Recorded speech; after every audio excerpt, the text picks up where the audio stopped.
The academic exercise commenced with a procession by the Vice-Chancellor of the Citadel of Learning, principal officers, the leadership of the various faculties and colleges in the institution.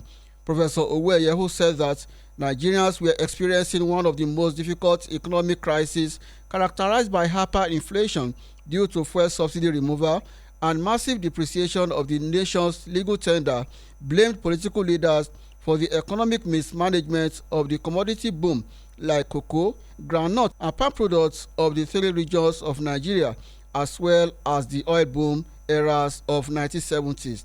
He charged Nigerian leaders to invest in physical capital, technology, human capital and natural resources to boost the economic growth of the nation to attain prosperity for the masses. Productivity, therefore, describes the ability of the nation to harness its physical and human resources to generate output and income.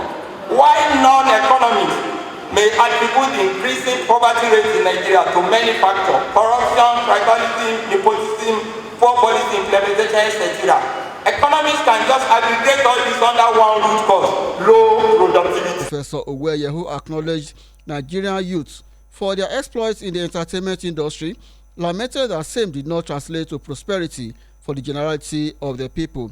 With clear examples of developed nations like America, China, India and Brazil, among other nations of the world, the professor of development economics recommended the massive development of light manufacturing and the reintegration of the Nigerian university system to the global education and labor system by policymakers as measures that will enhance sustainable prosperity for Nigeria. One, massive development of manufacturing sector, reintegration, integrating the Nigerian university system to global education and labor system. Let me start with the first policy option. Developing a light manufacturing hub, a Vietnamese Adidas plant, a Bangladesh garment floor by Dongala in Lagos.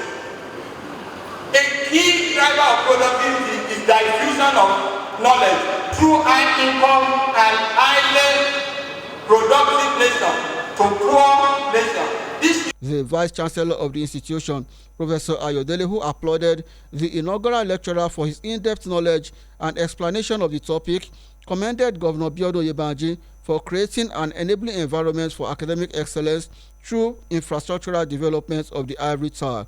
He said that the recommendations from the lecture would go a long way to change the narratives of Nigeria towards the path of greatness. There's apparent poverty in the land, and there is need for us to think outside the box to be able to move from that level through increased productivity and prosperity. Guests were later entertained at a designated location. Olushola Thomas reporting.